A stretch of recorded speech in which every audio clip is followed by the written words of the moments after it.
Fala galera, tudo bem com vocês? Bom, primeiramente eu espero que realmente estejam todos bem, né? E que o mais rápido possível, aí, se Deus quiser, a gente retorne, né, às nossas aulas presenciais, né? E possamos, né, ter a galera toda lá na escola pulando, correndo, porque tá difícil aquela escola vazia, galera. Bom, hoje eu vou, na verdade, retomar aqui o período, né, platônico e aristotélico, na verdade, a aula sobre Platão e Aristóteles, que alguns alunos também acabaram não tendo a aula sobre Platão, principalmente naquele momento de transição lá né, da epidemia, que o pessoal pediu para que a gente começasse as aulas online, e aí acabou que muitos alunos não foram, né, à aula, então eu vou retomar, né, até porque eu quero deixar bem cimentado esse período, né, de Platão e Aristóteles, porque a nossa próxima aula eles também vão, né, ser lembrados, né, até porque nós vamos estar falando do período, né, da filosofia medieval, né? Então, período, né, medieval, nós vamos ver lá com Santo Agostinho e Santo Tomás de Aquino, né? São Tomás de Aquino. E o Platão, ele vai ser também fundamental, né, para a sustentação, né, do ideário e de fundamentação teórica do próprio, né, de alguns pensadores lá no próprio cristianismo medieval. E o Platão e o Aristóteles também não é diferente. O São Tomás de Aquino, né, também vai fazer bastante uso, né, da leitura, né, do pensamento de Aristóteles. Aí nós temos o Platão racionalista, né, podemos chamar assim, né, podemos assim dizer, o racionalismo platônico. E o Aristóteles, né, vai ser o São Tomás de Aquino, né, o São Tomás de Aquino, com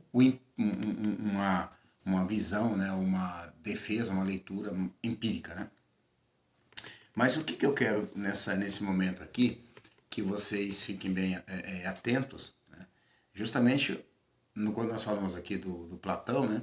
Que foi um grande aluno do Sócrates, né? E então o Platão, né, diante de todo o cenário, né, que estava acontecendo na Grécia, né, especialmente em Atenas, o Platão ele se sente, né, assim, bastante entristecido, na verdade fica bastante triste, né? E ele fica inconformado com tudo que ele vê, né, e que ele viu acontecendo com o seu grande mestre, né, que era o Sócrates. E aí, o Platão ele vai, né, colocar, né, essa sua, né, tristeza, né, e inconformidade também com aquilo que estava acontecendo e que havia acontecido com o seu mestre, inconformado estava porque ele vê o grande gênio, né, o grande Sócrates, assim, sendo acusado, né, e julgado de forma absolutamente, né, injusta, e inclusive sendo levado à morte. O Platão até, né, ele se oferece, né, a pagar, né, a dívida, né, a pagar um valor para poder salvar o Sócrates, né? Mas o Sócrates, né, diante de todo, né, os acontecimentos lá também, ele obviamente ele, né, não quis, porque ele sabia da inocência dele e dizia que ele era inocente, e portanto ele não ia pagar por algo, né, não ia permitir que alguém pagasse ou que tirasse ele, né, de um crime que ele não havia sido, né, que ele não havia cometido, e ele então se recusa. E aí, diante do julgamento, nós já estudamos um pouco, mas é bom cimentar isso aqui. O Sócrates, então, ele é levado ao julgamento, ele é condenado à morte. Pois bem, com todo né, aquela leitura que nós já fizemos desse período, o Platão, então, ao ver aquilo, né, ele inconformado fica e ele, né, então começa também, obviamente, a se opor, né, de uma forma bastante incisiva, né, e costuma se dividir, né, o período, na verdade, do pensamento platônico. Nós podemos falar do período, né, que é são 3 períodos, na verdade: o período socrático, né, o período intermediário, e o período assim que a gente, né, costuma dizer que é o período, né, da maturidade, né, do Platão. É o período adulto do Platão, né?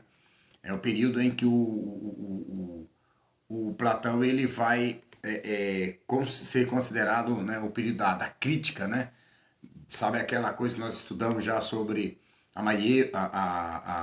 doxa, né, e a episteme? No caso, a doxa aí, aquela visão de mundo que o grego, né, tinha do senso comum, né, da visão de mundo, né, que todos tinham, né? Então, uma visão sem muita reflexão, né, sem muita crítica, né? Então, era uma visão, né, um tanto quanto deturpada, né? Então, não havia critério, não havia muito rigor, né? Então, esse período da maturidade platônica é um período em que ele realmente passa a construir, né, uma identidade realmente do pensamento próprio, né? Onde ele busca, né, alguns pontos, né, inclusive vulneráveis, né, das suas teorias, né, ou da própria teoria. Então Sócrates ele vai escrever, né, uma teoria que a gente vai chamar de teoria do conhecimento, né? E essa teoria ele vai desenvolver uma ideia, né, que a primeiro momento nós já discutimos também em alguns momentos em aula, né, mesmo alguns bate-papos na escola, em que o Platão ele defende uma ideia, uma teoria que é chamada teoria dos dois mundos, né, ou a teoria das ideias, né, teoria da reminiscência, né. O que seria essa teoria da reminiscência, né? Na verdade, o Platão ele não acredita, né, na verdade, no mundo, né, como o mundo material, o mundo das coisas, né, o mundo que a gente vai chamar mundo material aqui, eu prefiro chamar de mundo sensível, né? Que é esse mundo sensível? Para ele havia o mundo, né, o mundo sensível, né, o mundo material, né, e o mundo, né, das ideias, onde havia duas condições, né? Quem habita, quem vive, quem mora no mundo das ideias, né? Na verdade, ele vai dizer que é a nossa alma. Então, o meu pensamento, as minhas ideias, o meu intelecto, a minha razão, a minha racionalidade, né? Ela tem uma condição, a forma, né, que vive no mundo das ideias, que no caso aqui seria o mundo das ideias, o mundo das formas.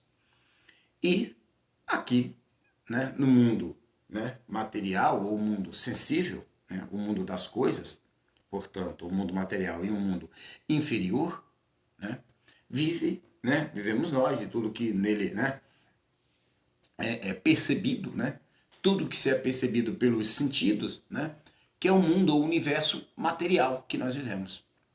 Mas não que ele não dê importância a esse mundo. O que ele está, na verdade, tentando nos mostrar é que esse mundo, ele é um mundo inferior, né? Ele é um mundo, né, inferior no sentido aqui, fique bem claro, né? É um mundo que é menos importante, né?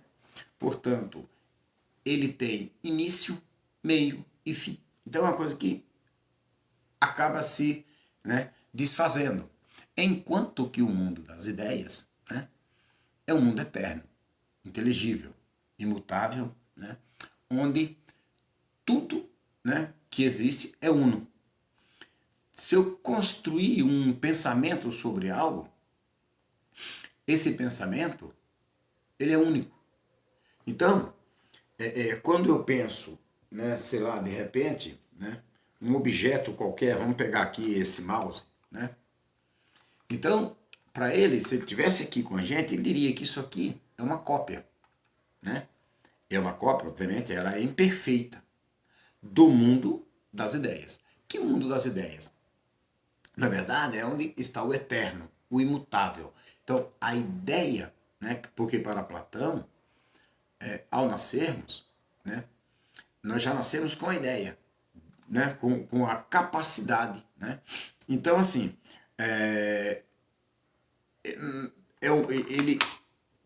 ele vai defender que qualquer coisa que eu construa, né, na minha mente, na minha cabeça, no meu intelecto, essa coisa, ela é, na verdade, uma cópia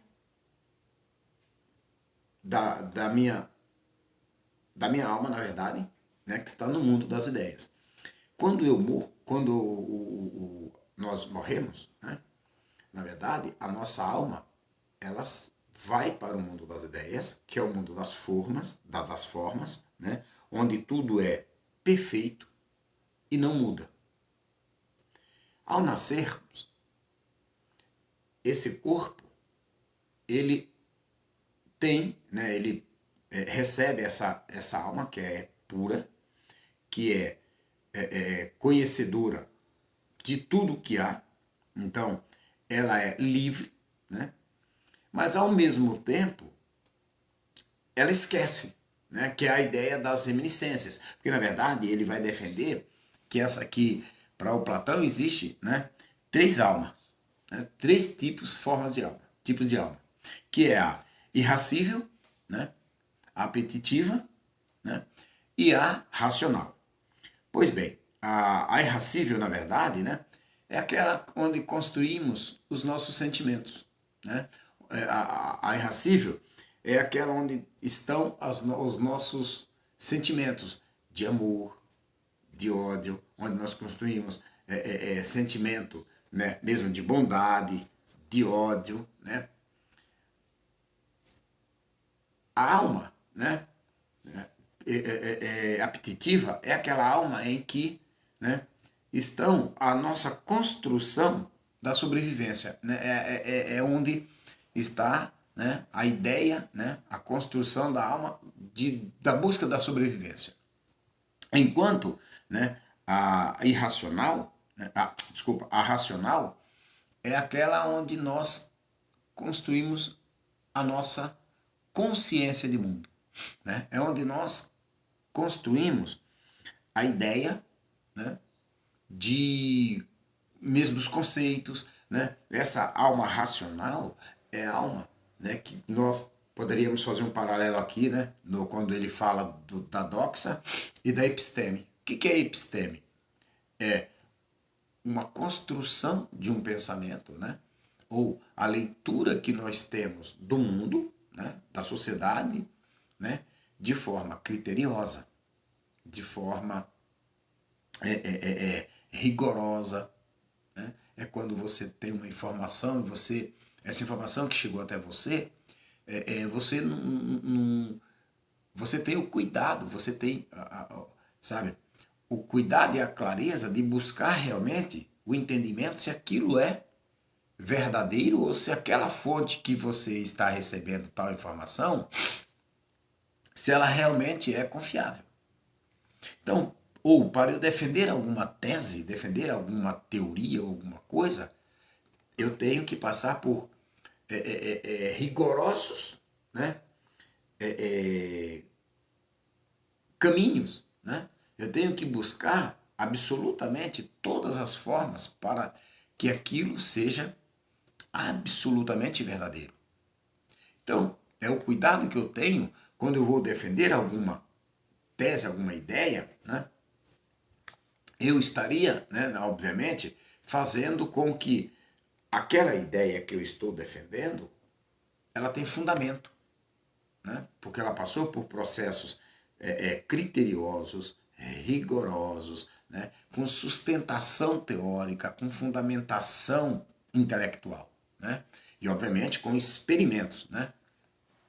Então, ele vai dizer assim, então, no nosso mundo, para ele, há uma dualidade, corpo e alma. Né? Aí eu pergunto para vocês, né? O que representaria, né, para nós, né, esse corpo e alma? Né? Ora, o Platão ele vai defender, né, que o homem, né, o ser humano, né, para ser mais preciso, né, porque o homem, a mulher está, né, inserida, então é o ser humano, né, o homem, a mulher, né, ela ela é construída entre corpo, cabeça tórax e baixo ventre. Então, ele dizia que um estado, né?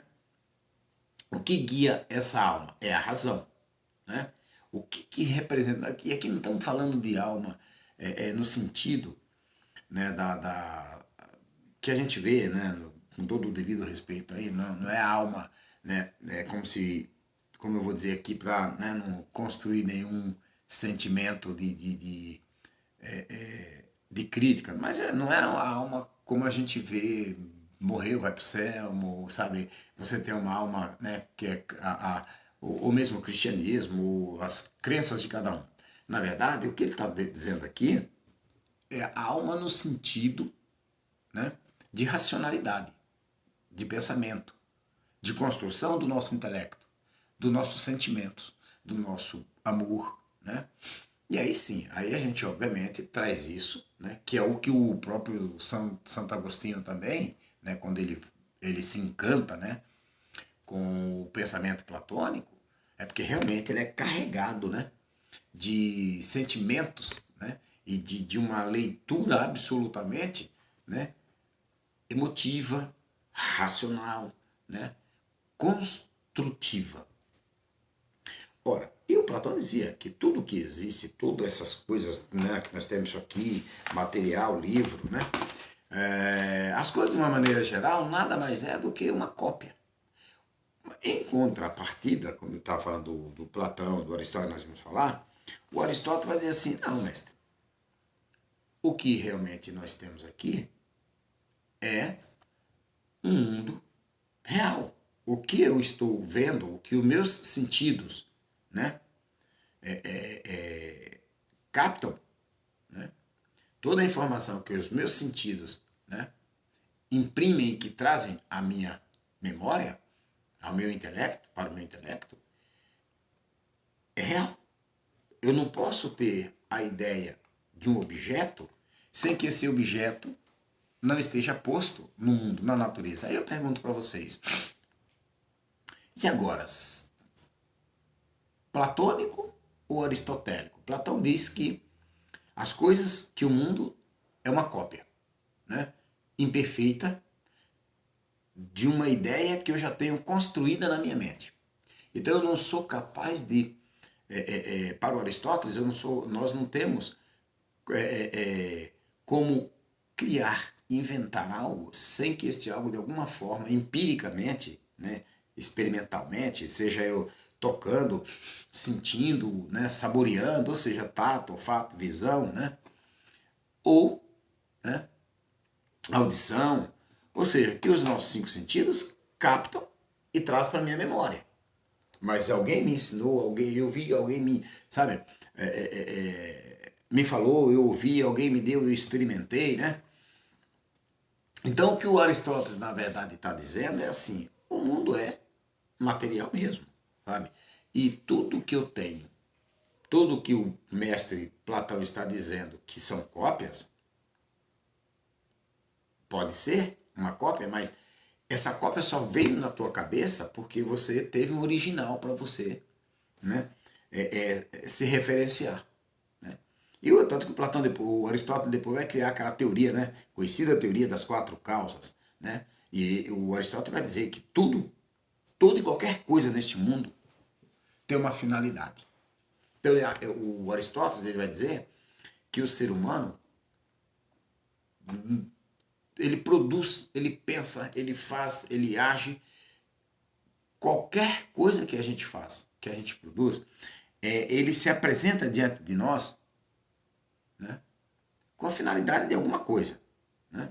Por isso o Platão, quando fala do mundo sensível, né, o mundo das ideias e o mundo material, inclusive ele vai dizer que esse mundo que nós vivemos é a caverna. Né? Com a alusão que ele vai, né, a alegoria, desculpa, que ele vai fazer no mito conhecido mito da caverna, ou alegoria da caverna, né? Onde Aristóteles, para provar, né, aquilo que ele está falando, ele vai dizer que ele pede para que nós imaginemos, né, uma caverna. E nessa caverna habita, né, uma comunidade, uma sociedade, pessoas que sempre estiveram acorrentadas e que sempre estiveram de costas para a entrada da caverna. imaginemos que essas pessoas, né, constroem um mundo, obviamente, né? Eles têm conhecimento de alguma realidade, mas qual é a realidade que eles têm? A caverna. Dentro da caverna, obviamente, caverna escura, uma fogueira, né? Há uma luz onde clareia, né? Parte dessa caverna. E tudo que passa, né? Toda e qualquer coisa que passa fora desta caverna projeta com a luz do fogo, né? Da fogueira, né? Projeta sombras, né? E as sombras colocadas atrás da parede, né? Na frente dessa comunidade, então é como se ele estivesse assistindo uma televisão. A imagem que essa comunidade vê, né? Nada mais é do que uma sombra do que está passando fora da caverna. Ora, eu pergunto para vocês, o que é a realidade? O que é o verdadeiro ou a verdade para essa comunidade? É o que está passando lá fora que eles nunca viram, né? Que eles não têm ideia do que é ou do que são, né? Ou as formas, né, que são produzidas com a sombra que é projetada pela fogueira, pela luz da fogueira. Certamente, Platão vai dizer, olha como a verdade, como o mundo dos sentidos é enganoso. Então ele nos engana, então ele nos trai a todo momento.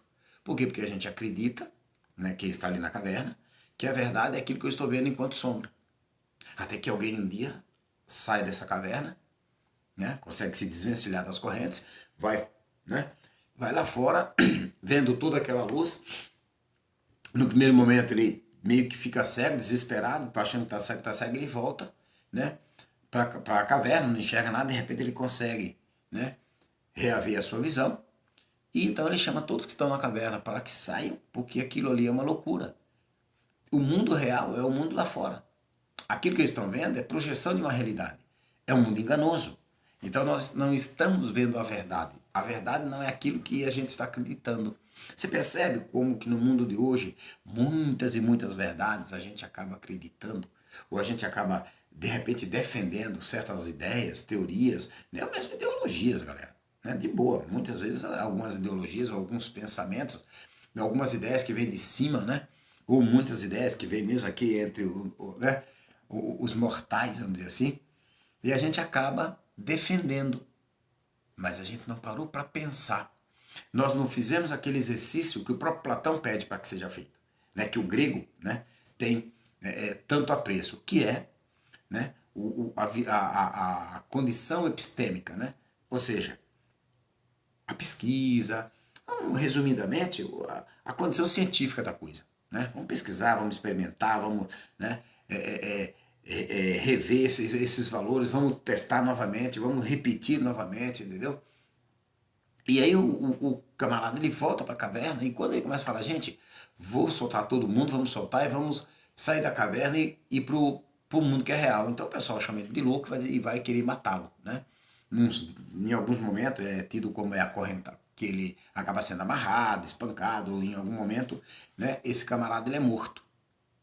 Ora, o que na verdade, resumidamente, o Platão quer mostrar nesse mito da caverna, nessa alegoria da caverna, entre tantas e tantas outras formas de explicação, né, e de conceitos, é que, primeiro, que essas correntes, né, que essa caverna pode ser a cidade de Atenas, como pode ser, né, o mundo que a gente vive, né? A redoma que nós construímos sobre nós mesmos. Nós, quer dizer, seres humanos, né? E o mundo material que a gente vive. Que a gente olha algo e acha que é e acaba não percebendo que aquilo não é bem aquilo que a gente pensava que era. Você já passou por alguma situação assim? Né? Pense bem. Ora, aquele camarada que entrou, né? E que ele acaba sendo morto, né? Na verdade, essas pessoas que estavam acorrentadas, o que são essas correntes? Quem que é esse sujeito que consegue se desvencilhar daquela sociedade que eternizava-se ali amarrada, acorrentada numa caverna escura, apenas vendo uma realidade que era as sombras daquilo que passava lá fora?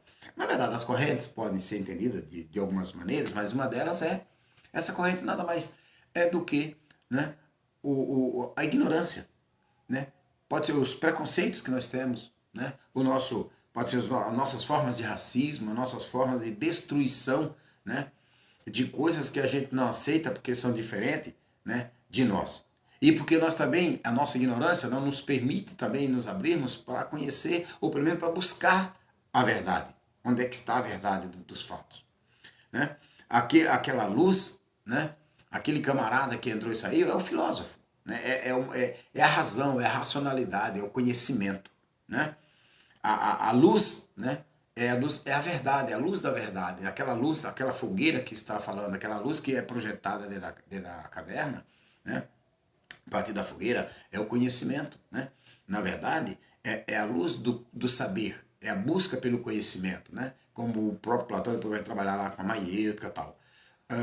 E esse cidadão que entra, né, que volta, se desvencilha das correntes e volta, é o filósofo. De repente, pode, por que não? Pode ser o próprio, uma alusão que ele está fazendo ao próprio Sócrates, né, que foi morto em Atenas. E a caverna, que pode ser a cidade de Atenas, como pode ser né, o nosso próprio mundo, né? Então, assim, o que ele quer nos mostrar é que a gente precisa se desvencilhar desse mundo e entender que as coisas não são bem como a gente muitas vezes imagina. Né? E essa coisa do dogmatismo, né, do ceticismo, né, para a gente ter cuidado. Né? E ao mesmo tempo, né, o Aristóteles ele vai mostrar que essa coisa de mundo das ideias e mundo material, né, não é aceita na teoria aristotélica, porque o Aristóteles ele é uma percepção, uma visão do mundo absolutamente científica. Né? Ele é um dos grandes, né, pensadores. Né? Até hoje, né, nós temos uma vastas obras falando de Sócrates, falando de Platão, de Aristóteles. Né? E o Aristóteles é muito empírico. Né? Para ele, a condição material, tanto que ele fala, né? A teoria das quatro causas de Aristóteles vai mostrar o quê? Né? Que tudo, né, que existe tem uma causa. Né? Ou seja, as causas, né, causa material, né, obviamente, né, do que, né, tem a causa formal, né, a forma, né, ou seja, isso aqui, né, quatro causas, como ele diria. Quais são as quatro causas? Causa material, do que isso é feito, né, causa formal, a forma que isso tem, só para ter uma forma, ele tem que ter uma condição, algum tipo de material, né? A causa, né, eficiente ou motora, que é quem fez isso aqui, né? Na verdade, o camarada que produziu isso aqui, um artesão, por exemplo, uma obra de arte, né? Ou um quadro, né? A condição eficiente e motora, né? É o artesão, é o pintor, né? É o artista que fez a casa, o pedreiro, né? Que levantou, enfim. E a condição, né? Quarta condição, que é a condição final. Então, material, formal, eficiente e motora, né? Eficiente e motora. E a causa final. Qual é a finalidade disso aqui? Né? Qual é a finalidade? Né? Para que isso aqui foi produzido? Então, o Aristóteles vai dizer que tudo tem, né, uma causa material, uma causa, né, a causa material, a causa formal, a causa eficiente ou motora e a causa final. E aí ele vai dizer, então, a condição material ela é necessária. Portanto, eu preciso ter o contato com a coisa em si, com o objeto, com a natureza, para poder entender, para poder trazer para a minha mente a ideia daquilo que eu tenho. Porque quando o Platão fala assim, porque todos, no livro Mundo de Sofia, né, uma obra bem legal, inclusive, até indico aí para quem tiver curiosidade, né? Por que todos os cavalos são iguais? O Aristóteles vai falar, mestre, não são iguais. Né? E o Platão vai falar, são. Né? Obviamente que não se trata de quem está certo e quem está errado. Né? Mas o Aristóteles vai falar, sabe por quê que o Platão diz, olha, pensa em um cavalo, pensa um cavalo preto, branco, sabe, pintado, alto, baixo, forte, fraco, né? Rápido, lento, né? Todos eles, ao pensar no cavalo, não importa que tipo de cavalo você está pensando, mas a ideia cavalo, quando você pensa no cavalo, é aquele cavalo, ele está ali. Né? A ideia está na tua mente. Certo? Os platônicos, né, ou mesmo os racionalistas, vai dizer que é possível construir a ideia sem eu ter a condição material. Os empiristas, neste caso aí, né, no caso o próprio Aristóteles, vai falar, de jeito nenhum. Entendeu? Eu só posso ter a ideia de um cavalo ou a ideia de alto, de baixo, quando alguém me ensinar ou de alguma forma eu aprender. Os meus sentidos, né, me trazerem essa ideia para eu construir na minha mente. Então, assim, a ideia de Platão e de Aristóteles, elas são importantes, né? Até porque muito dos pensamentos, né, ou muito da cultura ocidental, né, na verdade, Sócrates, Platão e Aristóteles, né, são, sem dúvida nenhuma, pilares da cultura ocidental, né?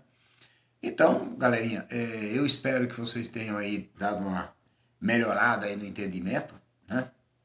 E nós teremos aí plantão, né? E no plantão, quem tiver alguma dúvida, tal, a gente discute alguma dúvida que vocês possam, né? De repente, a partir da leitura, né? Ou da releitura dessas aulas, alguma dúvida, estaremos à disposição aí. E espero que vocês tenham aí compreendido e, né, entendido melhor aí as coisas sobre Platão e Aristóteles, tá bom? Eu agradeço, né? Muito obrigado e vamos até a próxima aula. Até mais. Tchau, tchau.